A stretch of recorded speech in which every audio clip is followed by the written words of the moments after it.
Hello students, how are you? I hope you all are good and you are safe at your home. And this is your civics book, Social and Political Life, part 3rd. Today we will read chapter 10, Law and Social Justice. So let's start. Do you recall the story of a shirt from your class 7th book? We saw there that a chain of markets links the producer of cotton to the buyer of the shirt in the supermarket. Buying and selling was taking place at every step in the chain. Many of the people directly or indirectly involved in the production of the shirt, the small farmer producing cotton, the weavers of erode, or the workers in the garment exporting factory, faced exploitation or an unfair situation in the market. Markets everywhere tend to be exploitative of people, whether as workers, consumers, or producers. To protect people from such exploitations, the government makes certain laws. These laws try to ensure that the unfair practices are kept at a minimum in the markets. Children, जैसे कि आपने class 7th में एक story of shirt पढ़ा था, आपने देखा कि जो रॉ मटेरियल है कॉटन, वहाँ से लेकर के मार्केट तक जो शर्ट पहुँचती है तो उसके लिए एक लंबी चेन होती है. बहुत सारे लोग डायरेक्टली और इनडायरेक्टली उस शर्ट के प्रोडक्शन में इन्वॉल्व रहते हैं, चाहे कॉटन के प्रोड्यूसर्स हो, चाहे वीवर्स हो या फिर वर्कर्स हों. बहुत सारे लोग जो है वो शर्ट के प्रोडक्शन में इन्वॉल्व हैं. तो मार्केट में जो है हर तरफ से जो लोग हैं, एक चेन बनी हुई होती है, तब जो मार्केट है वह सिस्टमेटिक रूप से, सुचारू रूप से काम करता है.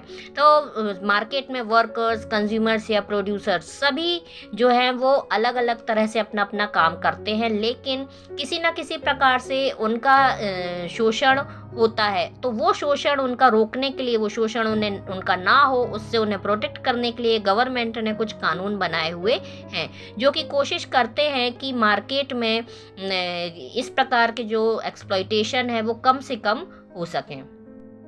Let us take a common market situation where the law is very important. This is the issue of workers' wages. Private companies, contractors, business persons normally want to make as much profit as they can. In the drive for profit, they might deny workers their rights and not pay them wages. For example, in the eyes of the law, it is illegal or wrong to deny workers their wages. Similarly, to ensure that workers are not underpaid or are paid fairly, there is a law on minimum wages.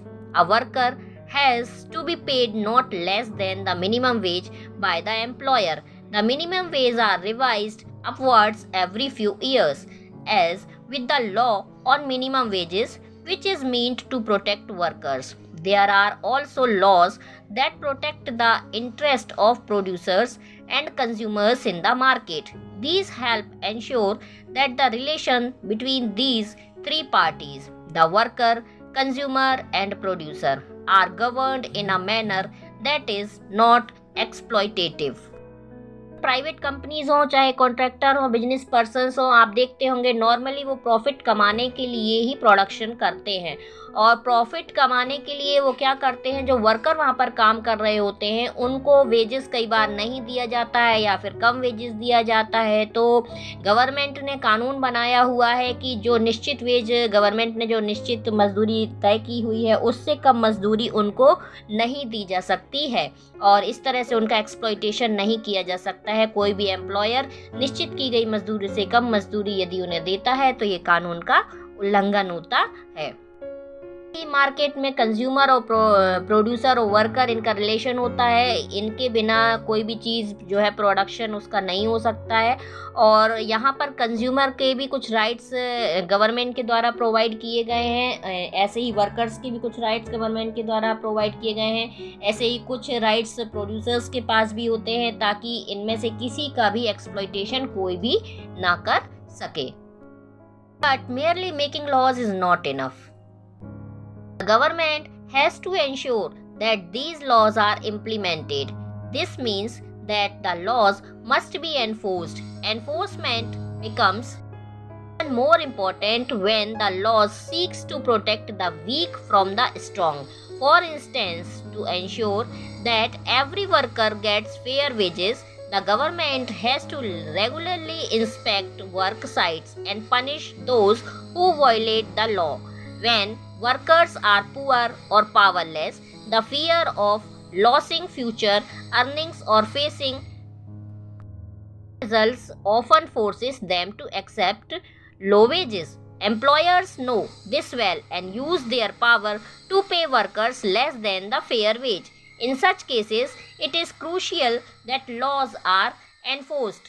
Though making, enforcing and upholding these laws, the government can control the activities of individuals or private companies so as to ensure social justice. Many of these laws have their basis in the fundamental rights guaranteed by the Indian Constitution.